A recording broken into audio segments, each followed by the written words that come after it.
50 লাখ টাকা চাঁদা দাবির অভিযোগে বৈষম্য বিরোধী ছাত্র আন্দোলন ও গণতান্ত্রিক ছাত্র সংসদের 5 নেতাকর্মীকে আটক করেছে পুলিশ। এই ঘটনার পর আটক ছাত্র নেতাদের শেকড় অনেক গভীরে বলে মন্তব্য করেছেন বৈষম্য বিরোধী ছাত্র আন্দোলনের সাবেক মুখপাত্র উমামা ফাতেমা। এনসিপি জন্ম পরিচয় হয়েছে কুলাঙ্গার, পুরো জাতি ধ্বংস করে দিছে এই এনসিপি। এনসিপির মুখে জুতা মারতে ইচ্ছা করে। আমরা ওই রক্তের বিনিময় ওদেরকে চাই না। এটা কি স্বাধীন দেশ? আমরা যে এই কারণে স্বাধীন করতে এই দেশ আমাদের রক্তের উপরে দাঁড়িয়ে আছে। যদি কোনো রাজনৈতিক দল মনে করে যে আমি যেহেতু জুলাই অভ্যুত্থানের পরবর্তী সময় তৈরি হয়েছি, তাইলে তারা আসলে ভুলের সঙ্গে বাস করছে। জুলাইও কারো বাপের সম্পত্তি না।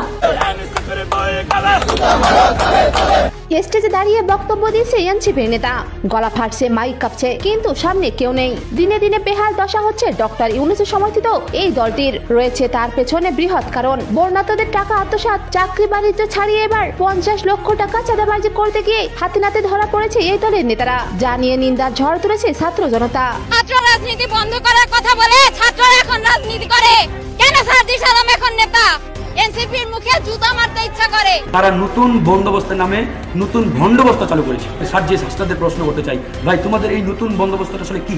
এদিকে এনসিপি নিজেদের স্বার্থে কোটা আন্দোলন করেছিল, শেখ হাসিনাকে তাড়িয়ে তারা নিজেরাই স্বৈরাচার হয়ে উঠেছে। এমন ক্ষোভ প্রকাশ করে এনসিপিকে বয়কটের ডাক দিয়েছে ছাত্র সমাজ। আমরা হাসনাত আব্দুল্লাহকে বীর চট্টলা থেকে অবাঞ্ছিত ঘোষণা করি। আমরা আজকে এই কমিটিকে অবাঞ্ছিত ঘোষণা করছি।